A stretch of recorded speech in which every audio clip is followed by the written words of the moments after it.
నమస్తే. ప్రధానమంత్రి నరేంద్ర మోడీ ఈసారి తమిళనాడులోని రామనాథపురం నుంచి పోటీ చేసేటువంటి అవకాశాలు ఉన్నాయా? ఇప్పుడు జరుగుతున్నటువంటి చర్చను చూస్తే అది నిజమైనటువంటి విషయం మాత్రం స్పష్టంగా కనబడుతున్నది. ఆ మేరకు ఆలోచన చేస్తున్నట్టుగా కూడా కనబడుతుంది.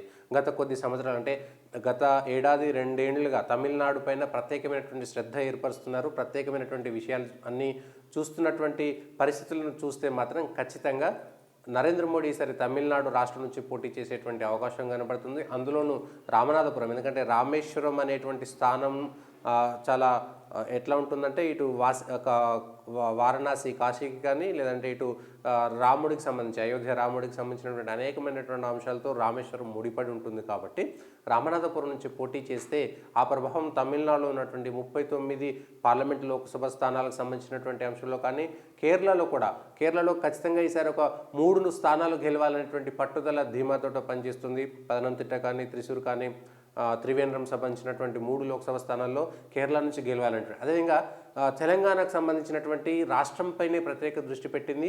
డబుల్ డిజిట్ కంపల్సరీ రావాలి, 10 స్థానాలకు పైగా తెలంగాణ నుంచి ఎంపీలు గెలవాలి. ఎట్లాగో కర్ణాటకలో భారతీయ జనతా పార్టీ మెజార్టీ స్థానాలు గెలుస్తున్నది. సో ఆంధ్రాలో భారతీయ జనతా పార్టీ ఎట్లా గెలవదు అనేటువంటి అంశంపైన స్పష్టత ఉన్నది. ఆంధ్రాలో భారతీయ జనతా పార్టీకి వచ్చేటువంటి అవకాశాలు తక్కువ. కాబట్టి దక్షిణాది రాష్ట్రాల్లో ఇప్పటికీ కూడా భారతీయ జనతా పార్టీ ఎక్కువ లోక్సభ స్థానాల్లో కలిగి ఉన్నది. ఎందుకంటే కర్ణాటక, ఇటు తెలంగాణ, పాండిచేరికి సంబంధించినటువంటి రాష్ట్రం అక్కడ 26, ఇక్కడ 4, 30, 31 స్థానాల్లో భారతీయ జనతా పార్టీ అప్పర్ హ్యాండ్లో ఉంది. కానీ 50 స్థానాలకు పైగా ఈ దక్షిణాది రాష్ట్రాల నుంచి గెలిచి భారతీయ జనతా పార్టీ దక్షిణ ప్రాంతాల్లో, దక్షిణ రాష్ట్రాల్లో లేదు అనేటువంటి ఒక విషయాన్ని తీసేసే విధంగా ప్రయత్నం చేస్తుంది. గుజరాత్ రాష్ట్రానికి చెందినటువంటి నరేంద్ర మోడీ 2014లో గుజరాత్తో పాటు ఉత్తరప్రదేశ్లోని వారణాసి నుంచి కూడా పోటీ చేసి రాజకీయానికి సంబంధించినటువంటి విశ్లేషణలకు అంతు చిక్కకుండా చేశారు. 80 స్థానాలన్నటువంటి ఉత్తరప్రదేశ్ను క్లీన్ స్వీప్ చేయడంలో ఆ ఎత్తుగడ ఉపయోగపడింది.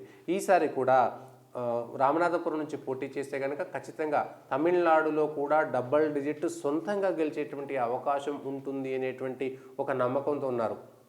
అనేకమైనటువంటి రాజకీయాలతో ముడిపెట్టకపోయినా సరే తమిళనాడుకు సంబంధించినటువంటి తమిళ గోష్ఠీలు కానీ, తమిళనాడుకు సంబంధించినటువంటి అనేకమైనటువంటి విషయాలు కానీ, ఫ్రాన్స్లోకి వెళ్ళి తిరువల్లూరుకు సంబంధించినటువంటి విగ్రహాన్ని కానీ, తమిళనాడుకు సంబంధించినటువంటి ప్రైడ్, తమిళనాడుకు సంబంధించినటువంటి అనేక విషయాలు, పార్లమెంటుకు సంబంధించినటువంటి అంశం కూడా ఈ ఏడాది, రెండేళ్ల కాలంగా అన్నామలైకు పూర్తి స్థాయిగా సపోర్ట్ చేయడం కానీ, పార్లమెంట్ ఓడిపోయినటువంటి నాయకులకు రాజ్యసభ ఇచ్చి అదేవిధంగా కేంద్ర మంత్రి పదవులు ఇవ్వడం, మురుగన్ లాంటి వ్యక్తం, ఇట్లాంటి అనేకమైనటువంటి రాజకీయ అంశాలను పరిశీలిస్తే గనక నరేంద్ర మోడీ ఖచ్చితంగా తమిళనాడు నుంచి పోటీ చేస్తారు. అందులోనూ రామేశ్వరం ఉన్నటువంటి రామనాథపురం నుంచే పోటీ చేసేటువంటి అవకాశాలు మాత్రం స్పష్టంగా కనబడుతున్నాయి.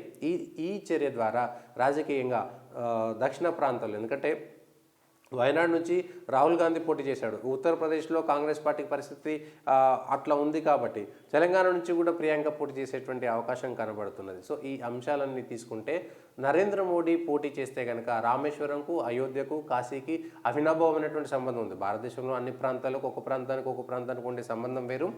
రాముడు శ్రీలంక నుంచి ఫస్ట్ వచ్చినటువంటి ప్రాంతం ఏదైనా ఉంటే అది రామేశ్వరం. అక్కడ రాముడు స్థాపించినటువంటి శివలింగం ఉంటుంది. కాబట్టి మొదట నడయాడినటువంటి నేల రామేశ్వరం అనేటువంటిది ఉంటుంది. కాబట్టి రామేశ్వరంకి, రాముడికి, రామేశ్వరం నుంచి కాశీకి అనేకమైనటువంటి సంబంధాలు ఉంటాయి కనుక తమిళనాడులో భారతీయ జనతా పార్టీ లేదనేటువంటి అపప్రద, దక్షిణ ప్రాంతంలో భారతీయ జనతా పార్టీ లేనటువంటి అపప్రద పోగొట్టుకునేటువంటిది ఇప్పటికీ భారతీయ జనతా పార్టీ ఆ మేరకు దృష్టి సారించినట్టుగా తెలుస్తున్నది. మరి ఆ సాహసం చేస్తారా, చేయరా, మరి చేస్తే ఫలితాలను పొందుతారా లేదా మరో 3 నెలల్లో తేలిపోనుంది.